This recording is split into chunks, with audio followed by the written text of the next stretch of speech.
महाराज बतावे छे कि तो हूँ देवी भागवत बेसाड़ू दुदमे सामे प्रश्न कर्यो।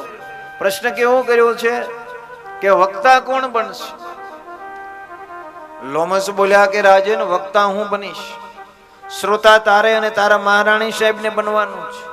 9 दिवस सुधी कथा सांभळवानी छे अने 9 दिवसे जे हूँ तने फळ आपूं અને ઈ ફળથી જો તારે અહીંયા 9 દિવસે બાળકનો જન્મ થાય તો એમ માનજે કે તને લોમસજીએ જગદંબાના આશીર્વાદ આપ્યા છે, પણ પૂર્ણ ભરોસો છે।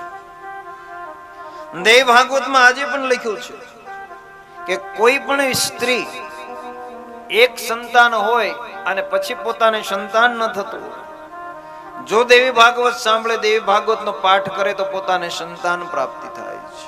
દેવી ભાગવતમાં 11મા પેજમાં લખ્યું છે કોઈ પણ પોતાના કાર્યને પૂર્ણ કરવા માટે, દેવ ભાગવતમાં 18મા પેજમાં ગોરખપુરનું લખ્યું છે કે કોઈ પણ સ્ત્રી છે એ પોતાને એક સંતાન પછી સારા દિવસ ન રહેતા હોય, પૂરા માસ સમય ન થતા હોય ને એ પહેલા પોતાનું કાર્ય પૂર્ણ ન થતું હોય અને જો પોતે દેવી ભાગવત સાંભળે તો પોતાને પૂરા માસ દ્વારા દીકરાનો જન્મ થાય છે। 18ના પેજમાં ગોરખપુરના દેવી ભાગવત ઉપર વર્ણન બતાવ્યું છે।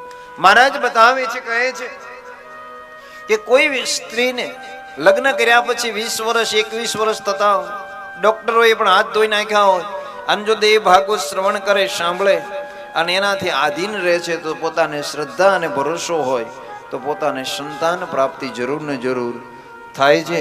देव भागवतना 18ना पेजमां आनुं वर्णन बताव्युं छे। कोई व्यक्ति धर्म अर्थ काम अने मोक्ष, धर्म अर्थ काम, धर्मय न करवो होय, अर्थ कहता कामय न करवो होय अने काम एटले के पोते लग्न कर्या पछी काममांथी बहार न आववुं होय अने मोक्ष मेळवવો होय तो जो देवी भागवत सांभळे तो पोताने मोक्षनी प्राप्ति थाय छे ने थाय छे। देवी भागवतनी अंदर 18ना पेजमां नियमोनुं वर्णन बताव्युं छे। महाराज बतावे छे के कोई वक्त देवी भागवतमां 9 दिवस 18ના પેજના શબ્દ છે, મારા નથી, વ્યાસપીઠ ઉપરથી ગોરખપુરનું દેવી ભાગવત, એમાં લખ્યા છે કે 9 દિવસ કોઈ કથા સાંભળે તો એને 9 યજ્ઞ બરાબરનું ફળ પ્રાપ્ત થાય છે, 9 યજ્ઞ બરાબરનું ફળ પોતાને પ્રાપ્ત થાય છે। કોઈ દેવી ભાગવત 8મ 9મ અને 14ના દિવસે જો દેવી ભાગવતનો પાઠ કરે, દેવ ભાગવતને શ્રવણ કરે, દેવ ભાગવતને પોતે નજીક રહે તો પણ જગદંબા એના ઉપર પ્રસન્ન થાય છે। દેવ ભાગવતમાં 18ના પેજમાં આનું વર્ણન બતાવ્યું છે।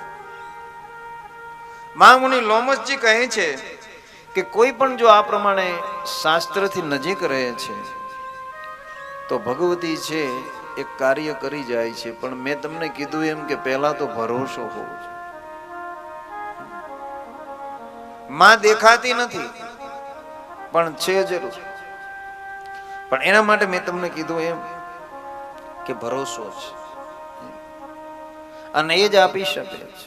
આના ભરોસે છે એ લોમસજીએ ભરોસો આપ્યો છે અને ભરોસો જ્યારે મળી જાય ને એટલે કામ અશક્ય હોય ને શક્ય થઈ જાય છે। એના માટે ભરોસો જોઈએ છે। એટલે તમારો જો ભરોસો હોય, તમારો જો વિશ્વાસ હોય તો તમે બોલો અને એ તમારું પાળવા માટે તૈયાર છે, પણ તમારે એના ભજનથી જરૂર ને જરૂર નજીક રહેવું પડે છે અને એ જ તમારું કાર્ય કરી દે છે। તો માં શક્તિ કરે છે, ભગવતી